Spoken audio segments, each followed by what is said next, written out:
Hello and welcome to Rathod Science Academy. Today in this session we are going to see very important articles that appeared in our Hindu. And ఇక్కడ వచ్చేసి నేను హిందూ పేపర్ని తెలుగులో analyse చేస్తున్నాను. And ఈ రోజు వచ్చేసి సండే. అసలు యాక్చువల్గా నేను సండే న్యూస్ పేపర్ చేసుకొని అనలైజ్ అయితే చేయను ప్రతిసారి. కాకపోతే కొన్ని ఇంపార్టెంట్ ఆర్టికల్స్ ఏమైనా ఉంటే మన రోజు చెప్తాను. కాకపోతే ఈ రోజు ఏంటంటే ఎందుకు నేను ఇది తీసుకోవాల్సి వచ్చిందంటే రేపు 26th January కదా, రిపబ్లిక్ డే. అందుకని ఇక్కడ నేను ఢిల్లీలో ఉన్నాను కాబట్టి సెక్యూరిటీ చాలా టైట్గా ఉంది. అండ్ ఐ డోంట్ నో మళ్ళీ హోటల్ నుంచి స్టూడియో రూమ్కి వచ్చేసి రికార్డ్ చేయగలుగుతానా లేదా, ట్రావెలింగ్ అవుతుందా లేదా తెలీదు. ఇన్ కేస్ అవ్వలేదు అంటే రేపు కూడా మళ్ళీ లీవ్ తీసుకోవాల్సి వస్తుంది. 2 days చాలా మంది స్టూడెంట్స్ ఇబ్బంది పడతారని చెప్పి పర్లేదు ఈ రోజు వచ్చిన ఆర్టికల్స్ అయినా కూడా చెప్తాము అన్నట్టు నేను రావడం జరిగింది అనమాట. సో రేపైతే నేను 100% ట్రై చేస్తాను రికార్డ్ చేయడానికి. బట్ అవుతుందా అవ్వదా అని 100% నాకైతే క్లారిటీ లేదనమాట. సో ఇన్ కేస్ కుదిరితే చేస్తాను, లేకపోతే 26th 27th కలిపి 27th పెడతాను అనమాట. ఓకే, సో ఇక్కడ కొన్ని ఆర్టికల్స్ అయితే ఉన్నాయి. చాలా ఆర్టికల్స్ ఏంటంటే ఆల్రెడీ మనం చదువుకునేవి ఉన్నాయి. ఓన్లీ లాస్ట్ ఒక 3 to 4 ఆర్టికల్స్ కొత్త articles science and technology environment related articles ఉన్నాయి. కాకపోతే అవి మీరు GS లో చదివే ఉంటారనుకుంటున్నాను. అయినా పర్లా, ఓకే చెప్తాను. సో ఫస్ట్ ఆర్టికల్ వచ్చేసరికి US official hints at removing Russian oil penalty levy on India. ఈ ఆర్టికల్ వచ్చేసి ఏంటంటే రష్యన్ ఆయిల్ ఇంపోర్ట్స్ మీద ఇండియా మీద US శాంక్షన్స్ విధించింది కదా, ఆ ఆర్టికల్ అనమాట. కొంతమంది కొత్త వాళ్ళు ఎవరైతే ఈ వీడియో చూస్తున్నారో వాళ్ళకి అర్థం కావడానికి బేసిక్స్ నుంచి చెప్తాను. సో మనం ఇండియా గురించి ఎగ్జాంపుల్ గా తీసుకున్నట్లయితే మనకి చాలా రిసోర్సెస్ ఉన్నాయి. కాకపోతే మనకి క్రూడ్ ఆయిల్ రిసోర్సెస్ చాలా తక్కువ అనమాట ఇండియాలో. అవి ఉన్నాయి కూడా ఎక్కడున్నాయి మనకి అస్సాం దిగ్బాయ్ రీజన్ లో, ముంబై హై రీజన్ లో, గోదావరి అండ్ కృష్ణ బేసిన్ లో అక్కడే మాత్రమే ఉన్నాయి. అండ్ అక్కడ నుంచి వచ్చింది మాత్రం మనకి ఎవ్రీ డే మనం ఎంత యూజ్ చేసుకుంటున్నాం ఈ పెట్రోల్ డీజిల్ కి అంత అమౌంట్ అయితే లేదనమాట. అరౌండ్ 20% వరకు మాత్రం మన ఇండియాలో ఉన్న రిసోర్స్ ని యూజ్ చేసుకోవచ్చు. కానీ మిగతావి కూడా యూజ్ చేసుకోవాలి అంటే వేరే కంట్రీస్ నుంచి కంపల్సరీ మనం ఇంపోర్ట్ చేసుకోవాల్సిందే అనమాట. ఈ ఇంపోర్ట్ చేసుకునేటప్పుడు ఏంటంటే మన ఇండియా లొకేషన్ చేసుకున్నట్లయితే మనకి ఇండియన్ ఓషన్ తో బౌండరీ షేర్ చేసుకుంటున్నాం కాబట్టి ఈజీగా ట్రాన్స్పోర్టేషన్ ఎక్కడ నుంచి అవుతుందో అవి చూసుకుంటాం. కాబట్టి ఫస్ట్ మన చాయిస్ వచ్చేసి వెస్ట్ ఏషియన్ కంట్రీస్ దగ్గరగా కూడా ఉంటాయి. అండ్ ఈజీగా మనం water root or water ways ని యూజ్ చేసుకొని మనం ఈజీగా ట్రాన్స్పోర్టేషన్ కూడా చేసుకోవచ్చు అనే విధంగా వెస్ట్ ఏషియన్ కంట్రీస్ నుంచి ఇంపోర్ట్ చేసుకుంటున్నాం. అండ్ అదే కాకుండా మనం 80% మన నీడ్స్ అనేవి పక్క దేశాల నుంచి రావాలి అని అన్నట్లయితే కంపల్సరీ మనం హై కాస్ట్ పెట్టయితే కొనలేం కదా. మనం ఎప్పుడైనా సరే చీప్ గా ఇక్కడ దొరుకుతుంది, డిస్కౌంటెడ్ ప్రైస్ లో ఎలా దొరుకుతుంది, ఎవరు ఇస్తున్నారని చూస్తాం. మనకు డిస్కౌంటెడ్ ప్రైస్ లో ఇచ్చేది ఎవరు? రష్యా. అందుకని రష్యా నుంచి కూడా మనం ఇంపోర్ట్ చేసుకుంటున్నాము. అంతేకాకుండా మనం ఏం చేస్తున్నాము, వేరే కంట్రీస్ తో కూడా మంచి రిలేషన్స్ ఉండాలి అంటే ట్రేడ్ చేయాలి కాబట్టి వాళ్ళని కూడా మనం సాటిస్ఫై చేస్తాం. కాబట్టి మనం USA నుంచి కూడా కొంత ఇంపోర్ట్స్ అయితే చేసుకుంటున్నాము. అండ్ అదే కాకుండా వరల్డ్ లో ఎక్కువ ఎక్కడ ఏ కంట్రీలో ఉంటేనే కదా మనం తెచ్చుకునేది. సో వరల్డ్ లో ఆయిల్ రిజర్వ్స్ అనేది ఎక్కువ ఉన్నది ఏ కంట్రీ అంటే వెనెజువలా. కానీ మనం వెనెజులా నుంచి 0.3% ఇంపోర్ట్ చేసుకుంటున్నాం. వీటికి రీజన్ ఏంటో కూడా మీరు కంపల్సరీ తెలుసుకోవాలన్నమాట. వెనెజులాలో వరల్డ్స్ లార్జెస్ట్ రిజర్వ్స్ ఉన్నప్పటికీ కూడా అక్కడ ఉండే క్రూడ్ ఆయిల్ లో సల్ఫర్ కంటెంట్ ఎక్కువ ఉంటుంది అనమాట. ఆ సల్ఫర్ కంటెంట్ ఎక్కువ ఉండడం వల్ల మనం క్రూడ్ ఆయిల్ తెచ్చుకున్న తర్వాత మళ్ళీ దాన్ని వేడి చేయడం, ఫ్రాక్షనల్ డిస్టిలేషన్ అనే మెథడ్ ద్వారా డిఫరెంట్ టెంపరేచర్స్ లో డీజిల్ ని, నాఫ్థలిన్ ని, కిరోసిన్ ని, పెట్రోల్ ని సపరేట్ చేస్తామన్నమాట. అలా ఫ్రాక్షనల్ డిస్టిలేషన్ చేసేటప్పుడు సల్ఫర్ డైఆక్సైడ్స్, సల్ఫర్ కాంపౌండ్స్ అనేవి మన అట్మాస్ఫియర్ లో రిలీజ్ అవుతాయి. ఆ సల్ఫర్ కాంపౌండ్స్ అగైన్ మళ్ళీ పొల్యూషనే కదా, అండ్ ఈవెన్ గ్రీన్ హౌస్ ఎఫెక్టే కదా. సో అందుకని మన దగ్గర ఇండియాలో ఉన్న ఆయిల్ రిఫైనరీస్ లో డీసల్ఫరైజేషన్ కి సంబంధించిన టెక్నాలజీ తక్కువగా ఉంది. అండ్ ఈవెన్ డీసల్ఫరేషన్ కావాల్సిన టెక్నాలజీ తెచ్చుకోవాలి అంటే చాలా కాస్ట్లీ అనమాట. ఏదైనా సరే మన దగ్గర ఉన్న ప్రైవేట్ ఆయిల్ రిఫైనరీస్ ప్రాఫిట్ గురించే ఫోకస్ చేస్తాయి తప్ప ఎందుకు ఎక్కువ స్పెండ్ చేయాలని చూస్తాయి. కాబట్టి మనం వెనెజులా నుంచి తక్కువ ఇంపోర్ట్ అయితే చేసుకుంటున్నాం. ఓకే, అందుకని ఇప్పుడు వెనెజులాలో క్రైసిస్ ఉన్నా కూడా ఇండియా ఆయిల్ మీద ఎలాంటి ఇంపాక్ట్ ఎందుకు ఉండదని కూడా మనం చదువుకున్నాం కదా. ఇది అనమాట మేజర్ రీజన్. ఇది కూడా మీరు తెలుసుకోవాలి. ఓకే, ఇదంతా పక్కన పెడితే ఇప్పుడు రష్యా నుంచి మనం ఎంత ఇంపోర్ట్ చేసుకుంటున్నామంటే 38 నుంచి 40% ఇంపోర్ట్ అయితే చేసుకుంటున్నామండి. అండ్ ఇప్పుడు ఏంటి, యుఎస్ లో ఇప్పుడు పవర్ లో ఉంది ఎవరు, Donald Trump second time US లో కి పవర్ వచ్చాడనమాట. ఇదే ట్రంప్ 2.0 ఎరా అని అంటాం. ఈ ట్రంప్ 2.0 ఎరాలో అతను బిగ్ బ్రదర్ యాటిట్యూడ్ అనేది చూపిస్తున్నారు. అలా డిఫరెంట్ కంట్రీస్ లో ఉన్న ఇష్యూస్ నేనే సాల్వ్ చేయాలని చూస్తున్నారు అనమాట. అందులో భాగంగా రష్యా ఉక్రెయిన్ ఇష్యూని కూడా సాల్వ్ చేయాలని చెప్పి మీడియేట్ చేస్తున్నారు. సో ఇలా రష్యా ఎంత చెప్పినా వినట్లేదు కాబట్టి రష్యాని ఎకనామికల్ గా మనం దెబ్బ కొట్టినట్లయితే దానికి economy is very important for war continue చేయాలంటే ఎకనామీ ఇంపార్టెంట్ అని చెప్పి రష్యాకి ఉన్న రీసోర్సెస్ ఏమైతే ఉన్నాయో, ఎకనామీ ఎక్కడి నుంచి వస్తుందో వాటిని హిట్ చేయాలనుకుంటున్నారు. అందులో భాగంగా మనకు తెలిసింది ఏంటంటే క్రూడ్ ఆయిల్ ఎక్స్పోర్ట్స్ చేస్తున్నది, అలాగే న్యాచురల్ గ్యాస్ ఎక్స్పోర్ట్స్ చేస్తుంది. మనం వీటిని కనుక తక్కువ చేసినట్లయితే ఎకనామీ హిట్ అవుతుందని చెప్పి యుఎస్ గవర్నమెంట్ తీసుకున్న స్టెప్ ఏంటంటే 2025లో రష్యన్ శాంక్షన్ యాక్ట్ అనేది తీసుకొచ్చారనమాట. ఈ రష్యన్ శాంక్షన్ యాక్ట్ ఏం చెప్తుందంటే ఏ కంట్రీస్ అయితే రష్యా నుంచి క్రూడ్ ఆయిల్, న్యాచురల్ గ్యాస్ తెచ్చుకుంటున్నారో ఆ కంట్రీస్ మీద నేను 500% వరకు టారిఫ్ ని ఇంపోజ్ చేస్తాను. ఆ కంట్రీస్ నుంచి మా యుఎస్ కి గూడ్స్ వస్తే మేము 500% వరకు టారిఫ్ ఇంపోజ్ చేస్తామని చెప్పారు. అందులో భాగంగానే ఇండియా మీద 25% of tariffs Russian sanction act ప్రకారం విధిస్తున్నారనమాట. ఓకే, ఈ రష్యన్ శాంక్షన్ యాక్ట్ అనే భయంతో ఏం చేస్తుందంటే ఇండియా మొదట్లో కొంచెం ఇంపోర్ట్స్ కూడా తగ్గించింది రష్యా నుంచి 38 to 40% కాస్త 2% కూడా డిక్రీజ్ చేసింది అనమాట కొన్ని సందర్భాల్లో. సో అందుకని ఇప్పుడు ఈ ఆర్టికల్ ఏం చెప్తుందంటే అవును నిజమే, ఇండియా రష్యా నుంచి ఆయిల్ ఇంపోర్ట్స్ తగ్గించింది కాబట్టి యుఎస్ అనేది ఈ యొక్క పెనాల్టీని తగ్గించాలి అని అనుకుంటుందని చెప్పి జస్ట్ హింట్ మాత్రమే వచ్చింది, ఇది అఫీషియల్ గా డిక్లేర్ అయితే చేయలేదన్నమాట. ఇది ఈ టాపిక్ క్లియర్ గా అర్థమైంది కదా. సో ఇక్కడ మీరు చూసుకోవాల్సింది ఏంటంటే దీని వల్ల ఇండియా పైన ఎలాంటి ఇంపాక్ట్ ఉంటుంది అని చూసుకోవాలన్నమాట. సో సేమ్ నేను ఏం చెప్పాను అదే ఇక్కడ ఇచ్చారనమాట, అంతకుమించి ఏం లేదు.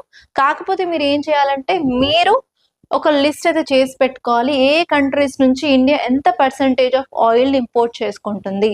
ఎందుకంటే అది ఒక most possible question UPSC prelims అన్నమాట. మీ క్వశ్చన్ ఎలా వస్తుందంటే which of the following countries India is importing oil, arrange them in decreasing order or increasing order అని అడిగే ఛాన్స్ ఉంది. ఏ కంట్రీస్ ఎంత పర్సెంటేజ్ కూడా కంపల్సరీ రాసుకోండి, ఇది మీ మంచి కోసమే. ఓకే, దీని వల్ల ఇంపాక్ట్స్ ఏముంటాయంటే మనం టారిఫ్స్ తగ్గించడం వల్ల ఇండియా ఎక్స్పోర్ట్స్ యుఎస్ కి మళ్ళీ పెరిగే ఛాన్సెస్ ఉంది. అండ్ ఈ టారిఫ్స్ వల్ల ఏ సెక్టార్స్ అనేవి దెబ్బతింటున్నాయి అనుకున్నామో, టెక్స్టైల్స్ ఒకటి, లెదర్ ఒకటి, ఫిషింగ్ సెక్టార్ అలా అనుకున్నాం కదా, ఆ సెక్టార్స్ అన్ని ఇప్పుడు బూస్ట్ అయ్యే ఛాన్సెస్ అయితే ఉంటాయి అన్నమాట. దానివల్ల ఇండియాకి అండ్ యుఎస్ కి ట్రేడ్ కూడా పెరుగుతుంది అండ్ ఇండియా మళ్ళీ ట్రేడ్ సర్ప్లస్ ని ఎంజాయ్ చేసే అవకాశం ఉంది. అండ్ ఇండియాలో ఎంప్లాయ్మెంట్ ఆపర్చునిటీస్ ని కూడా మనం మెయింటైన్ చేయవచ్చు అన్నమాట.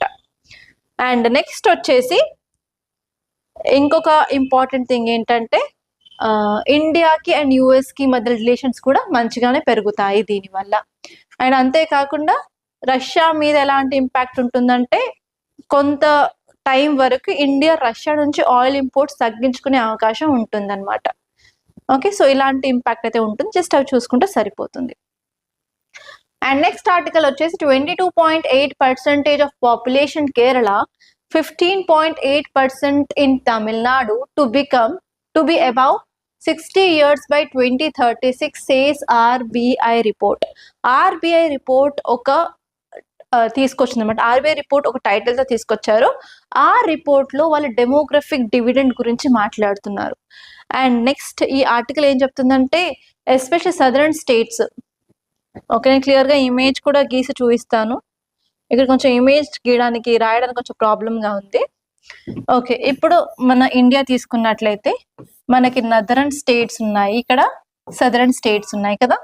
ఈ సదరన్ స్టేట్స్ లో డెవలప్మెంట్ ఎక్కువ, నెక్స్ట్ లిటరసీ కూడా ఎక్కువ, ఇన్ఫ్రాస్ట్రక్చర్ కూడా బాగుంటుంది అండ్ మ్యానుఫ్యాక్చరింగ్ సెక్టార్ కూడా ఈ ఏరియాలో చాలా బాగుంటుంది. And TFR total fertility rate అనేది తక్కువ, ఉమెన్ ఎంపవర్మెంట్ అనేది ఇక్కడ ఎక్కువ అన్నమాట.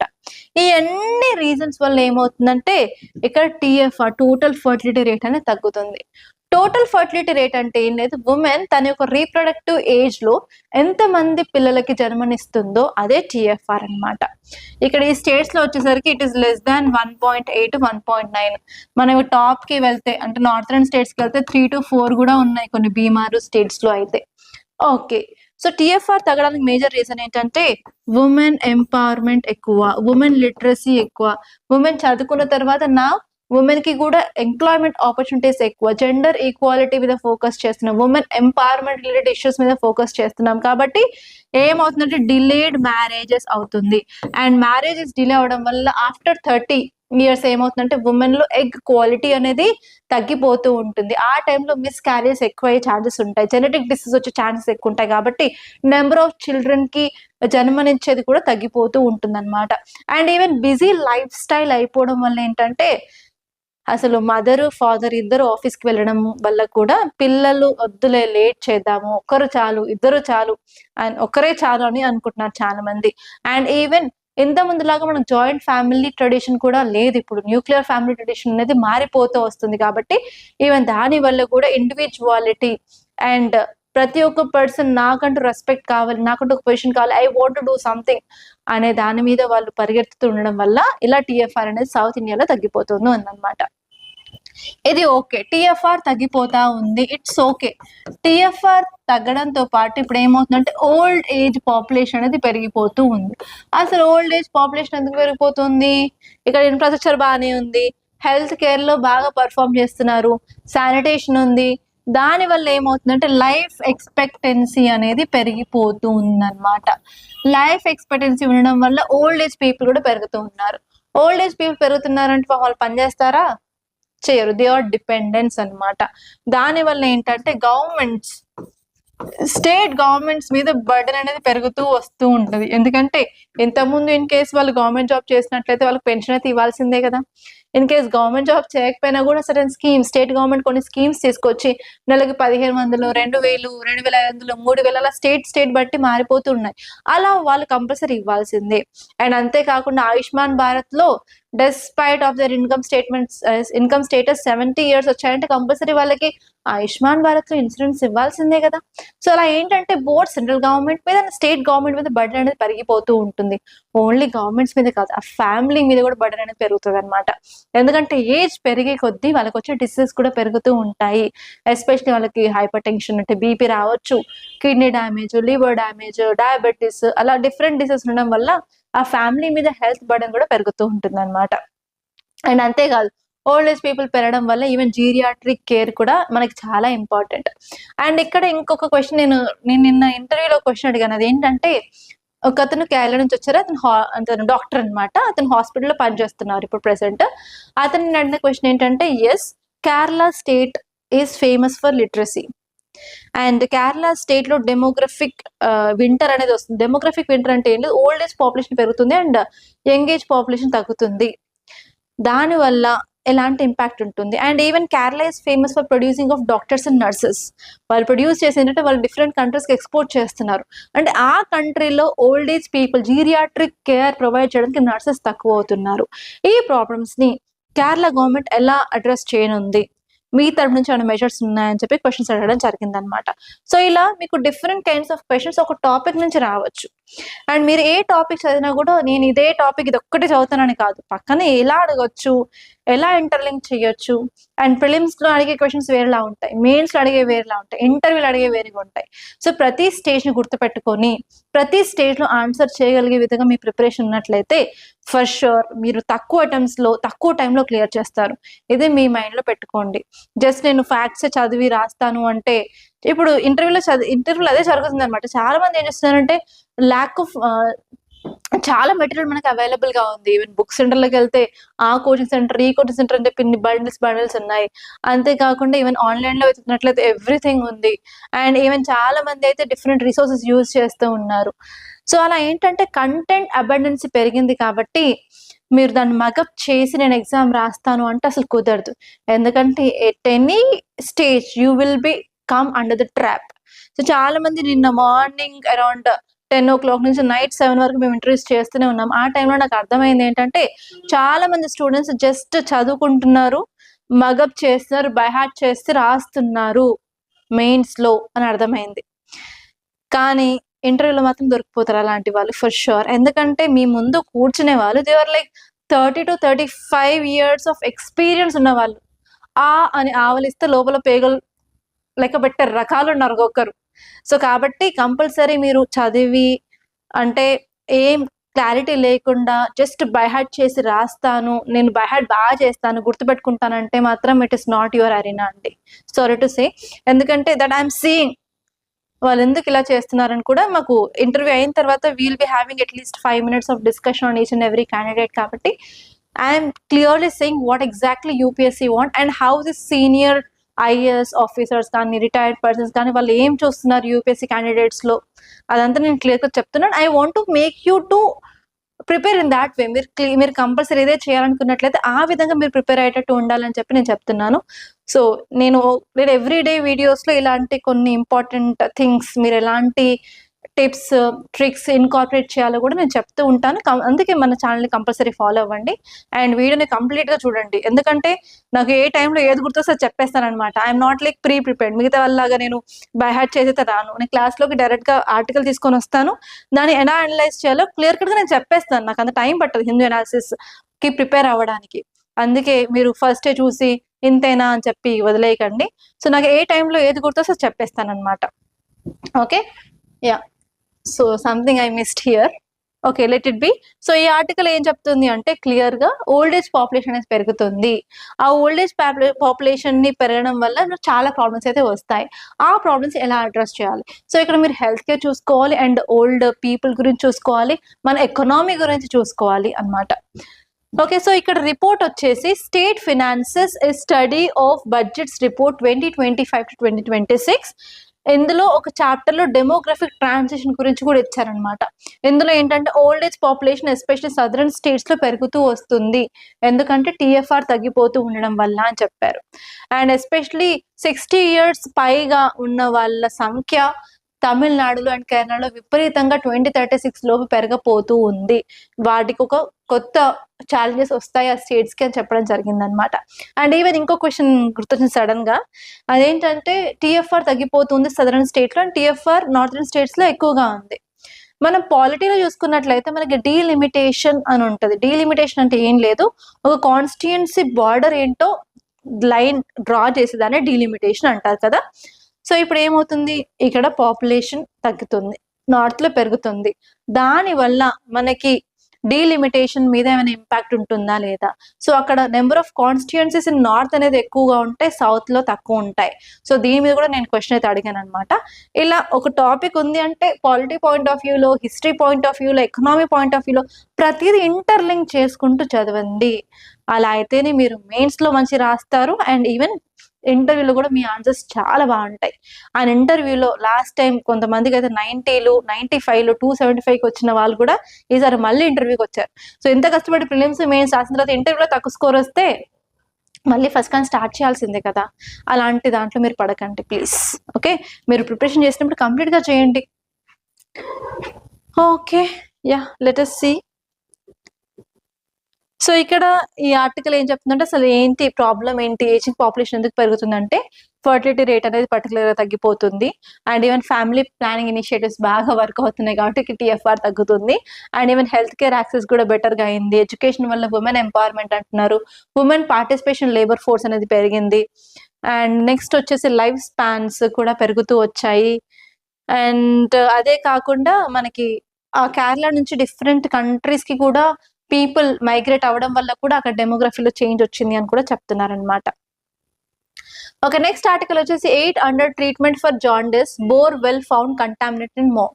సో ఈ ఆర్టికల్ వచ్చేసి ఏంటంటే కంటామినేషన్ ఆఫ్ వాటర్ గురించి అనమాట. నిన్న క్లాస్ లో మనం చెప్పుకుంటూనే ఉన్నాము ఎంపీలో కంటామినేషన్ అలా అని చెప్పి. ఈ ఆర్టికల్ ఏం చెప్తుందంటే బోర్వెల్ వాటర్ కంటామినేట్ అవ్వడం వల్ల జాండిస్ కూడా వస్తుంది అని అంటున్నారు. కాబట్టి జాండిస్ గురించి మీరు తెలుసుకోవాలన్నమాట. జాండిస్ ని తెలుగులో ఏమంటారు? I can't recall that right నా.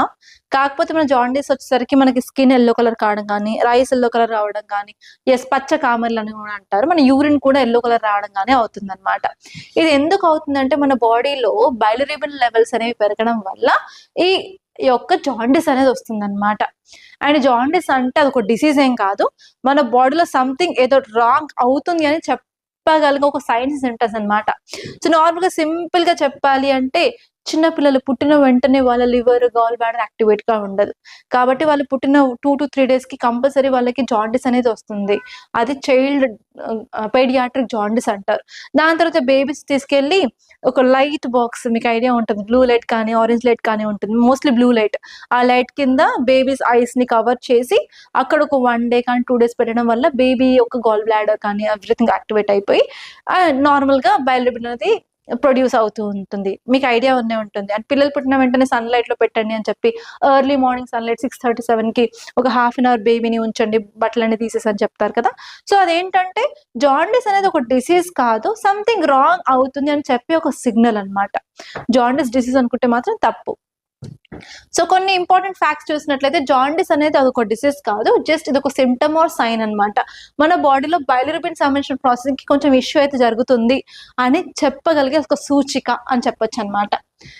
అండ్ నెక్స్ట్ వచ్చేసి ఇది వచ్చిన తర్వాత మనకి ఏం తెలుస్తుంది అంటే ఎల్లో కలర్ టింట్ అనే స్కిన్ కానీ ఎల్లో కలర్ అపేర్ అవ్వడం కానీ, ఐస్ కానీ ఎల్లో కలర్, అలాగే యూరిన్ కూడా yellow colour, palms and souls మనకి అరిచేతులు అరికాళ్ళు కూడా ఎల్లో కలర్ గా అపేర్ అవుతూ ఉంటాయి అన్నమాట.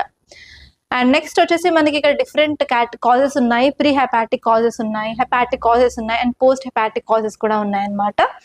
And especially viral hepatitis, alcohol related issues కానీ, డిసీజెస్ కానీ, గాల్ బ్లాడర్ లో స్టోన్స్ అంటారు, పిత్తులో స్టోన్స్ అంటారు కదా, అవన్నీ. అండ్ మెడికేషన్స్ తీసుకోవడం వల్ల ఎస్పెషల్లీ బి కాంప్లెక్స్ అనే టాబ్లెట్ ఉంటుంది, ఆ టాబ్లెట్ వేసుకుంటే కూడా నెక్స్ట్ డే మీకు యూరిన్ ఎల్లో కలర్ వస్తుంది అనమాట.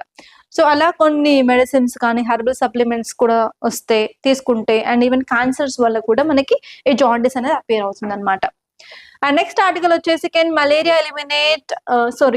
Eliminate malaria by 2030. ఈ టాపిక్ గురించి నిన్నే చెప్పుకున్నాం మనం, మలేరియా గురించి అనమాట. కాకపోతే ఈ రోజు న్యూస్ లో ఏంటంటే కొంచెం ఇన్ డీటెయిల్ గా అసలు ఛాలెంజెస్ ఏమున్నాయి ఇండియాలో, అసలు ఇండియా మనం ఈ టార్గెట్ ని అచీవ్ అవుతామా లేదా అని ఇచ్చారనమాట.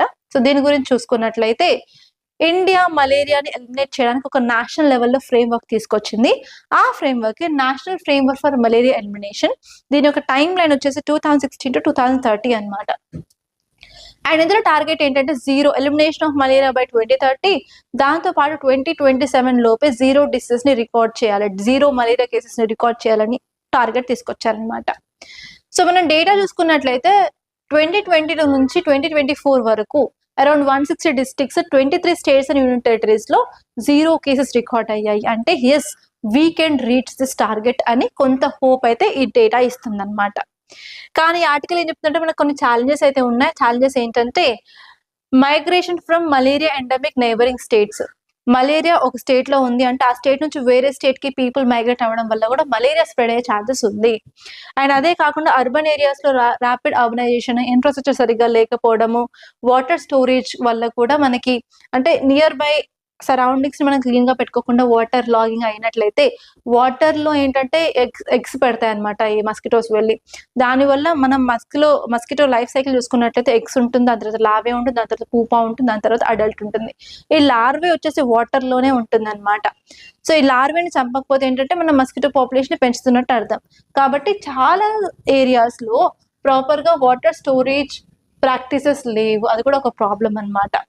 అండ్ అంతేకాకుండా మనకి plasmodium vivax, plasmodium malariae, plasmodium ovale, plasmodium falciparum, ఈ 4 ప్లాస్మోడియంస్ మలేరియాని కాజ్ చేశాయి. అన్నిటికంటే ఎక్కువ డేంజరస్ వచ్చేసి ప్లాస్మోడియం వైవాక్స్ అనమాట. ఈ ప్లాస్మోడియం వైవాక్స్ వచ్చేసి 2/3 కేసెస్ కి ఇదే కారణం. అండ్ నెక్స్ట్ వచ్చేసి ఇది మలేరియా డ్రగ్ రెసిస్టెన్స్ కూడా ఉంటుంది. అండ్ ఈవెన్ మనం మెడిసిన్స్ తీసుకున్న తర్వాత కూడా మళ్ళీ రిలాప్సింగ్ గా మళ్ళీ రావచ్చు అనమాట, ఎందుకంటే మలేరియా రెసిస్టెన్స్ ఉంది కాబట్టి. ఇది చాలా డిఫికల్ట్ టు టాకిల్ అని చెప్తున్నారు అనమాట. అండ్ ఈవెన్ మనకున్న వ్యాక్సిన్స్ ప్లాస్మోడియం ఫాల్సిపేరంకి ఉన్నాయి కానీ ప్లాస్మోడియం వైవాక్స్ కి లేదు, అది కూడా ఒక ప్రాబ్లం. అంతేకాకుండా India is famous for medical tourism. Medical tourism boom అవ్వడం వల్ల మనకేంటంటే ఆఫ్రికా నుంచి కూడా పీపుల్ ఇండియాకి వస్తున్నారు. And Africa is also one breeding ground of malaria. అలా కూడా ఇంటర్నేషనల్ గా కూడా మలేరియా వచ్చే ఛాన్సెస్ ఉన్నాయి అని చెప్తున్నారనమాట. అండ్ నెక్స్ట్ ఈ ఆర్టికల్ వచ్చేసి కొన్ని స్ట్రాటజీస్ ఇనిషియేటివ్స్ చెప్తున్నాయి. ఏంటంటే మనం ప్రాపర్ గా టెస్టింగ్ చేయాలి, ట్రీటింగ్ చేయాలి, ట్రాకింగ్ చేయాలి, అండ్ డయాగ్నోసిస్ ఆఫ్ ట్రీట్మెంట్ బాగుండాలి, అండ్ వెక్టార్ కంట్రోల్ అంటే దోమల్ని కంట్రోల్ చేయాలి. ఎస్పెషల్లీ చిన్నగా మనం మస్కిటో నెట్స్ యూజ్ చేయడం కానివ్వండి, ఇల్లు నీట్ గా పెట్టుకోవడం కానివ్వండి, సరౌండింగ్స్ క్లీన్ గా యూజ్ చేయడం, మస్కిటో బ్యాట్స్ ని క్లీన్ గా యూజ్ చేసుకోవడము, అండ్ ఈవినింగ్ 6 అయ్యేసరికి డోర్స్ విండోస్ అన్ని క్లోజ్ చేసి పెట్టుకోవడము, లాంటి చిన్నవి స్టెప్స్ తీసుకున్నట్లయితే మనం మస్కిటోస్ ని కంట్రోల్ చేయొచ్చు అనమాట. అలా అవేర్నెస్ అనేది ప్రొవైడ్ చేయడం. అండ్ ఈవెన్ గవర్నమెంట్ ఫ్రీగా మస్కిటో నెట్స్ ని మస్కిటో ఎక్కువ ఉన్న ఏరియా అంటే మలేరియా వల్నరబుల్ ఏరియాస్ లో ఇవ్వడం వల్ల కూడా మనం కొంత ఇంపాక్ట్ అనేది ఉంటుంది అని చెప్పడం జరిగింది. అండ్ మనం అంతేకాకుండా సర్వేలెన్స్ సిస్టమ్ ని స్ట్రెంథెన్ చేయడము, అండ్ డయాగ్నోస్టిక్ కెపాసిటీస్ ని ఇంప్రూవ్ చేయడము, అలాగే మనం హై బర్డన్ స్టేట్స్ ని ఐడెంటిఫై చేసి అక్కడ మనం కేసెస్ ని ఎలా వెళ్తున్నాయి ఏంటి అని కూడా చూడాలి అని చెప్తారనమాట. అండ్ నెక్స్ట్ టాపిక్ వచ్చేసి what lies behind Trump's Greenland moves. Trump వచ్చేసి గ్రీన్లాండ్ ని ఆక్యుపై చేసుకుంటాను, అక్వైర్ చేసుకుంటాను చాలా స్టేట్మెంట్స్ చేశారు. యాక్చువల్లీ ఇది ఫస్ట్ టైం ఏం కాదు, ట్రంప్ ఫస్ట్ టైం అయినప్పుడు ప్రెసిడెంట్ అయినప్పుడు కూడా చేసిన స్టేట్మెంట్స్ ఇదే అనమాట. అండ్ మళ్ళీ సెకండ్ టైంలో కూడా కొంత అనౌన్స్మెంట్స్ చేస్తూ ఉన్నారు, కొన్ని రిగరస్ స్టేట్మెంట్స్ కూడా చేస్తున్నారు. అసలు ట్రంప్ గ్రీన్లాండ్ ని ఆక్యుపై చేసుకోవడానికి మేజర్ రీజన్స్ ఏంటి? అండ్ ఇది ఒక ఇంటర్వ్యూ క్వశ్చన్ అనమాట నిన్నే, అండ్ ఈ రోజు క్లియర్ కట్ గా అనాలిసిస్ వచ్చిందనమాట. సో యాక్చువల్లీ ట్రంప్ గ్రీన్లాండ్ ని ఎందుకు ఆక్యుపై చేసుకున్నారు అంటే, ఫస్ట్ వచ్చేసి మిలిటరీ ఇంట్రెస్ట్. అక్కడ ఆర్టిక్ రీజియన్ లో యుఎస్ కి ఒక ఎయిర్ బేస్ ఉంది, అది తులే ఎయిర్ బేస్. ఆ తులే ఎయిర్ బేస్ లో మిసైల్ వార్నింగ్ సిస్టమ్ ని ఇంప్రూవ్ చేసుకోవడానికి ఈ యొక్క గ్రీన్లాండ్ చాలా ఇంపార్టెంట్ అనమాట. అంతేకాకుండా చైనీస్ అండ్ రష్యన్ ఎక్స్పాన్షన్ ని కూడా కంట్రోల్ చేయడానికి ఫర్ షూర్ యుఎస్ యొక్క టెరిటరీని ఇంక్రీజ్ చేసుకోవాలి. అండ్ నెక్స్ట్ వచ్చేసి ఆ ఏరియాలో చాలా రిసోర్సెస్ అయితే ఉన్నాయి. For example rare earth metals కానివ్వండి, ఆయిల్ కానివ్వండి, గ్యాస్ కానివ్వండి, వీటి వల్ల యుఎస్ ఎకనామీ బూస్ట్ అయ్యే ఛాన్సెస్ ఉన్నాయి. అండ్ నెక్స్ట్ వచ్చేసి చైనా ఇన్వెస్ట్మెంట్స్ కూడా గ్రీన్లాండ్ లో పెరుగుతూ ఉన్నాయి కాబట్టి వీటిని కంట్రోల్ చేయాలంటే యుఎస్ వచ్చేసి గ్రీన్లాండ్ ని ఆక్యుపై చేసుకోవాలి అనుకుంటున్నారు. అండ్ అంతేకాకుండా లెగసీ టెరిటరీ అనేది పెద్దగా అవుతున్నప్పటికీ ఏమవుతుందంటే దానికి ఒక నేమ్ అనేది వస్తుంది కదా, సో అలా ఆ టెరిటోరియల్ లెగసీ కోసం యుఎస్ ఎక్స్పాండ్ చేసుకోవాలి అనుకుంటున్నారు. అండ్ అంతేకాకుండా క్లైమేట్ చేంజ్ వల్ల ఐస్ క్యాప్ అనేది మెల్ట్ అవ్వడం వల్ల కొత్త సీ రూట్స్ ని కూడా యూజ్ చేసుకోవచ్చు, కొత్త వాటర్ రూట్స్ ని చేసుకోవడం వల్ల దాని యొక్క ట్రేడ్ ఎక్స్పాన్షన్ పెరుగుతుంది. సో ఈ అన్నిటి రీజన్స్ వల్ల ఇప్పుడు గ్రీన్ ల్యాండ్ ని యుఎస్ ఆక్యుపై చేసుకోవాలి అనుకుంటున్నాను అనమాట. ఓకే, అండ్ నేను ఒక క్వశ్చన్ అడగాలి అనుకుంటున్నాను, and this is interview question yesterday. అదేంటంటే మనందరికీ తెలుసు వెనెజులాలో వరల్డ్స్ లో ఉన్న లార్జెస్ట్ ఆయిల్ రిజర్వ్స్ అక్కడ ఉన్నాయి. కాకపోతే ఏంటంటే అందులో సల్ఫర్ కంటెంట్ ఎక్కువ ఉంది అని అందరికీ తెలుసు కదా. ఇప్పుడు ఇండియా కూడా అక్కడ నుంచి చాలా తక్కువ ఇంపోర్ట్ చేసుకుంటుంది, ఎందుకంటే డీసల్ఫరేషన్ టెక్నాలజీ లేదని. బట్ యుఎస్ ఎందుకు వెనిజులా ప్రెసిడెంట్ తీసుకెళ్లారు? యుఎస్ ఎందుకు ఆ ఆయిల్ రిజర్వ్స్ ని కంట్రోల్ చేయాలనుకుంటున్నారు? ట్రంప్ ఎందుకు ఆ ఏరియాని మొత్తం కంట్రోల్ ఉంచాలనుకుంటున్నారు? Yes, please let me know your answers. మీరు ఏమనుకుంటున్నారు కంపల్సరీ ఆన్సర్ ని మాత్రం కమెంట్ లో చెప్పండి. అండ్ తెలియకపోతే కూడా ఐ డోంట్ నో అని కూడా చెప్పండి, so that I will take that question in the next class. Okay, and I want to know మీరు ఏమనుకుంటున్నారో, మీ ఒపీనియన్ కూడా నాకు కావాలి, సో దట్ మీకు అర్థమవుతుంది ఏంటంటే ఇంకా ఇన్ డెప్త్ గా ఎంత చదవాలి అని అర్థం అవుతుంది అనే ఉద్దేశంతో ఇలాంటి క్వశ్చన్స్ అడుగుతున్నాను. మరి ఇంకా ఏ ఉద్దేశం అయితే నాకు లేదనమాట. ఓన్లీ మీరు నేర్చుకోవాలి, మీరు క్లియర్ చేయాలి ఎగ్జామ్ ని, మీరు అనుకున్న గోల్ ని ఏమి రీచ్ అవ్వాలని నేను అంటున్నాను అనమాట. Okay, please let me know for sure everyone. And next topic వచ్చేసి seismometers can sense falling orbital debris. So మనందరికీ తెలుసు, ఎస్పెషల్లీ ఎర్త్క్వేక్స్ డిటెక్ట్ చేసేది ఏంటంటే సీస్మోమీటర్ అని అంటాము. సో ఇక్కడ ఏంటంటే ఓన్లీ ఇంతవరకు మనకు తెలిసింది ఏంటి, సీస్మోమీటర్స్ మన ఎర్త్ మీద ఉన్న చేంజెస్ ని, మూవ్మెంట్స్ ని మాత్రమే ఐడెంటిఫై చేస్తుంది అని తెలుసు. కాకపోతే రీసెంట్ స్టడీ ఏం చేసిందంటే మన స్పేస్ నుంచి ఏమైనా ఆబ్జెక్ట్స్ ఎర్త్ మీద పడినట్లయితే ఆ మూవ్మెంట్స్ ని కూడా సీస్మోమీటర్స్ డిటెక్ట్ చేయగలవు అని చెప్పి ఈ స్టడీ చెప్తుంది అనమాట. సో ఇక్కడ మీకు క్వశ్చన్ ఏమొస్తుందంటే సీస్మోమీటర్ గురించి క్వశ్చన్స్ వచ్చే ఛాన్స్ ఉన్నాయి. సీస్మోమీటర్ ఏం చేస్తుంటే గ్రౌండ్ మూవ్మెంట్స్ ని రికార్డ్ చేస్తూ ఉంటుంది అనమాట. ఇన్ కేస్ మన ఎర్త్ సర్ఫేస్ మీద ఎలాంటి వైబ్రేషన్ వచ్చినా కూడా, ఎలాంటి మూవ్మెంట్స్ అయినా కూడా, ఒకవేళ ఒక ప్లేస్ లో ఎక్కువ వెయిట్ ఉన్నా కూడా వాటిని ఐడెంటిఫై చేస్తుంది అనమాట. దాని యొక్క ప్రిన్సిపల్ ఏం లేదు, సింపుల్. న్యూటన్స్ ఫస్ట్ లా ఏం చెప్తుందంటే ఇనర్షియా. ఇనర్షియా అంటే ఏం లేదు, ఒక బాడీ అదే ప్లేస్ లో కదలకుండా ఉందంటే దానికి ఉండే ఎనర్జీ పొటెన్షియల్ ఎనర్జీ. అంటే అది మూవ్ అవ్వలేదు. మూవ్ ఎందుకు అవ్వలేదు అంటే దానికి ఇనర్షియా ఉంటుంది కాబట్టి మూవ్ అవ్వలేదు. ఇన్ కేస్ అది మూవ్ అవుతుందంటే పొటెన్షియల్ ఎనర్జీ నుంచి కైనెటిక్ ఎనర్జీ మారినప్పుడు ఏమవుతుందంటే ఇంపల్స్, వైబ్రేషన్స్ అనేది క్రియేట్ అవుతుంది అనమాట. ఇలా ఈ వైబ్రేషన్స్ ఏం చేస్తాయి అంటే ఎలక్ట్రికల్ సిగ్నల్స్ ని క్రియేట్ చేస్తాయి. ఆ ఎలక్ట్రికల్ సిగ్నల్స్ ని ఇది ట్రాప్ చేసేసి సీస్మోగ్రాఫ్ ని ఇస్తుంది అనమాట. దాన్ని బట్టి మనం ఎర్త్ మీద ఎలాంటి గ్రౌండ్ మూవ్మెంట్స్ అయినా, చిన్న చిన్న మైన్యూట్ మూవ్మెంట్స్ అయినా కూడా మనం దాన్ని రికార్డ్ చేయొచ్చు అనమాట. సో ఇక్కడ సీస్మోమీటర్స్ ఎక్కడెక్కడ యూజ్ చేస్తాము అంటే ఎర్త్ క్వేక్స్ లో యూజ్ చేస్తాము, వాల్కానిక్ ఎరప్షన్స్ లో యూజ్ చేస్తాము, న్యూక్లియర్ ఎక్స్ప్లోషన్స్ లో యూజ్ చేస్తాము, ల్యాండ్ స్లైడ్స్ లో యూజ్ చేస్తాము, అండ్ ఓషన్ వేవ్స్ లో యూజ్ చేస్తూ ఉంటాము.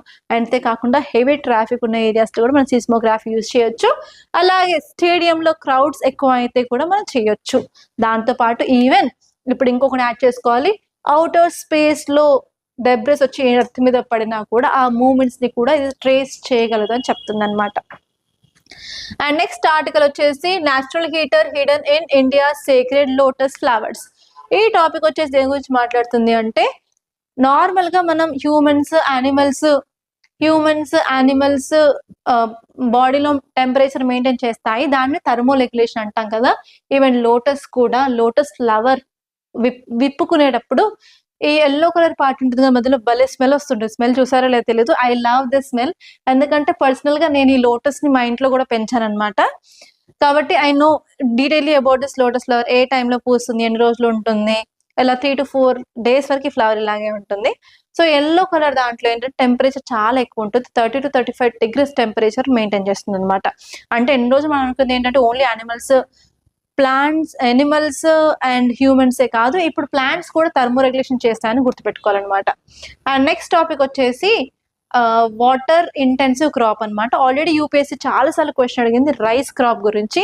అండ్ మీకు ఈ రోజు క్వశ్చన్ ఏంటంటే ఈ ఆర్టికల్ చదవండి ఒకసారి, చదివి అసలు రైస్ ఫీల్డ్స్ అంటే మనం వరి పంటల్లో ఆర్ వరి పొలాల్లో మనం అట్లీస్ట్ ఇంత ఎత్తుగా వాటర్ అయితే మెయింటైన్ చేస్తూ ఉంటాం కదా, ఆ వాటర్ ఎందుకు మెయింటైన్ చేస్తుంటాం, దాని రీజన్స్ ఏంటో ఈ ఆర్టికల్ ఇచ్చారు, ఒకసారి అది చూసుకోండి. అండ్ నేను దీని మీద కొన్ని క్వశ్చన్స్ అయితే ఇస్తున్నాను, ఒకసారి ఈ క్వశ్చన్స్ ని కూడా క్లియర్ గా చూసుకోండి. Actually I'm running out of time, so నాకు ఇంకా 10 minutes ఆఫ్ టైం ఉంది. I have to reach my hotel so that we can start interviews అనమాట. సో ఈ 3 questions, ఒక క్వశ్చన్ అయితే రైస్ కల్టివేషన్ గురించి ఉంది, అండ్ నెక్స్ట్ క్వశ్చన్ వచ్చేసి మలేరియా ఎలిమినేషన్ గురించి క్వశ్చన్, అండ్ థర్డ్ వచ్చేసి గ్రీన్ ల్యాండ్ గురించి అనమాట. ఈ పీడిఎఫ్ నేను టెలిగ్రామ్ ఛానల్లో పోస్ట్ చేస్తాను. కంపల్సరీ ఈ 3 questions కి ఆన్సర్స్ ఏంటో కింద కమెంట్లో చెప్పండి. అండ్ మీరు ఎంగేజ్ చేస్తూ ఉంటేనే నాకు ఎవరు సీరియస్ ఆస్పిరెంట్ ఎవరు కాదని కూడా తెలుస్తుంది. కంపల్సరీ మీరు సీరియస్ ఆస్పిరెంట్ ఎవ్రీడే నాకు మెసేజ్ చేసినట్లయితే కంపల్సరీ మీ పేరు నాకు గుర్తుండిపోతుంది. అండ్ కొన్ని రోజుల తర్వాత నేను ఆ నేమ్స్ని కూడా నేను చెప్తూ ఉంటాను. Okay, try to be consistent లేకుండా మనం ఏది క్లియర్ చేయలేమంటే ఏ గోల్ని మనం రీచ్ అవ్వలేము. And I wish you very all the best. మీకు కనుక వీడియో నచ్చినట్లయితే లైక్ చేయండి, అలాగే షేర్ చేయండి, అండ్ మన ఛానల్ సబ్స్క్రైబ్ చేసుకోకుండా మాత్రం వదిలిల్లొద్దు. Thank you so much guys for watching. And మన దగ్గర కొత్తగా prelims and mains foundation course అనేది స్టార్ట్ అవుతుంది. కంపల్సరీ మీరు అది జాయిన్ అవ్వాలి అనుకున్నట్లయితే, మీరు ఏమైనా డౌట్స్ ఉన్నట్లయితే ఈ నెంబర్కి కాల్ చేయండి 8074765513, ఆర్ డైరెక్ట్గా ఇన్స్టిట్యూట్కి వస్తా అంటే కూడా ఇన్స్టిట్యూట్ అశోక్ నగర్ హైదరాబాద్లో ఉంది. ఎగ్జాక్ట్లీ వికాస్ బుక్ సెంటర్ అంటే అడిగితే ఎవరైనా చెప్తారు, దాని పైన 2nd and 3rd floor లో ఉంటుంది. You can come and you can visit అండి. Thank you so much.